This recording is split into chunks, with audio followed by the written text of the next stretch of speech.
সকল ভিউয়ার্সদের আরেকবার স্বাগত জানাই। আজকে নতুন আরেক উদ্দেশ্য নিয়ে চললাম অজানা গন্তব্যস্থলে ফরেক্কা ব্রিজের উদ্দেশ্য নিয়ে। মালদা মুর্শিদাবাদ জেলার মুর্শিদাবাদ তিলডাঙ্গা গঙ্গার উপর বাংলাদেশ থেকে প্রায় 16 কিলোমিটার দূরত্বে এই ফরেক্কা ব্রিজ। ফরেক্কা ব্রিজের অজানা ইতিহাস নিয়ে আজকে ঘাটব, এখানে কি রয়েছে। সকলে আজকে সঙ্গে থাকুন, শেষ পর্যন্ত দেখুন। আমরা ফরেক্কা স্টপিসে দাঁড়িয়ে আছি, এবার ছুটে যাব ট্রেনে উঠেই ফরেক্কার উদ্দেশ্যে। যারা চ্যানেলটি সাবস্ক্রাইব করেনি অতি সত্ত্বর সাবস্ক্রাইব করে সঙ্গে থাকবেন, স্কিপ করবেন না, পুরো ভিডিওটা দেখবেন।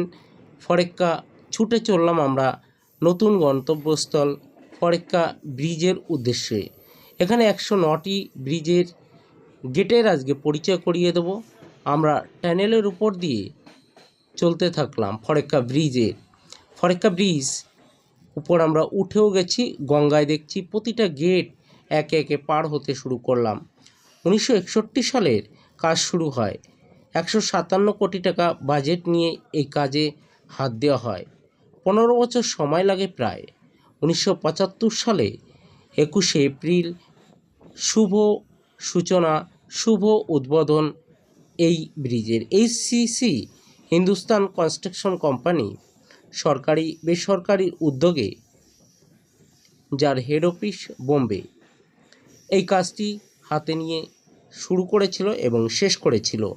109টি গেটের মধ্যে 108টি গেট গঙ্গার উপরে, 109 নম্বর গেট মালদার দিকে এমার্জেন্সি। যদি কেউ এই গঙ্গার ভিতরে কোনো রকম কিছু ফেলে দেয়, তৎক্ষণিক সেখানে বিচ্ছিন্ন হয়ে কোথায় চলে যাবে কোনো হদিশ পাওয়া যাবে না।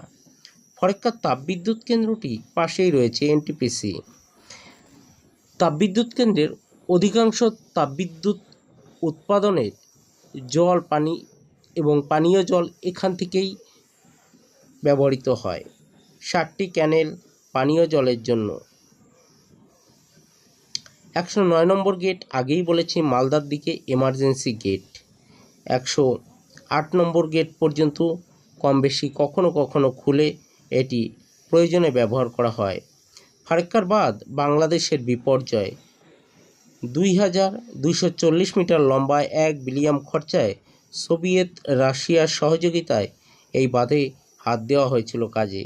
41 দিন ট্রায়ালে এই বাঁধটি চালু করা হয়, কিন্তু 51 বছর পার হয়ে গেলেও এই বাঁধের কোনো রকম মেরামতি করা হয়নি। কিন্তু আন্তর্জাতিক নিয়ম অনুযায়ী প্রতিটা বাঁধই 40 বছর পর পর রিভিউ করতে হয়, কিন্তু কিছুই করা হয়নি। 1975 সাল থেকে 92 সাল পর্যন্ত বাংলাদেশের ক্ষতি হয়েছিল প্রায় 1,08,500 কোটি টাকা।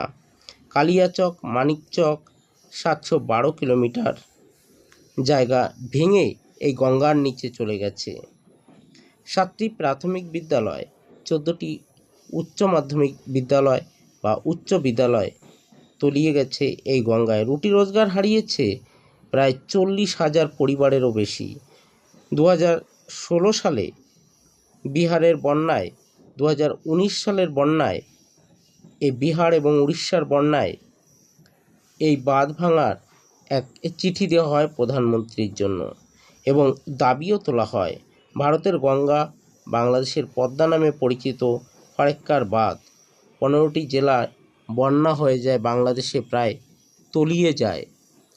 কিন্তু খরার সময় জল আটকিয়ে রাখলেও ভারত সরকার বন্যার সময় পুরোটাই ছেড়ে দেয়, যার কারণে বাংলাদেশের অনেক জায়গায় জলের তলায় তলিয়ে যায়। ভারত বাংলাদেশের বহু মানুষ তীব্র বিরোধিতাও করেছে এই বাঁধের জন্য।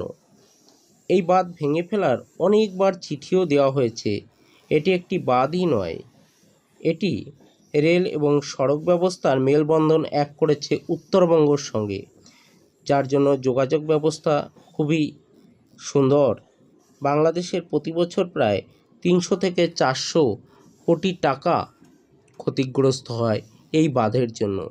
আজকে ফরেক্কা বাঁধের সঙ্গে পরিচয় করিয়ে দিলাম না জানা ইতিহাসের সঙ্গে। একে একে শেষ করলাম ফরেক্কা বাঁধ, আমরা ক্রসও করে ফেললাম। আর এখান থেকে আবার মালদা খুব কাছাকাছি রয়েছে ফারাক্কা বাঁধের এই কাজ চলেছিল প্রায় 15 বছর ধরে এবং 15 বছর পরে এই বাঁধ খুলে দেওয়া হয়েছিল মানুষের জন্য, যেন চলাচল এবং সড়ক রেল ব্যবস্থা চালাতে পারে। সঙ্গে থাকুন, আজকে এই পর্যন্ত।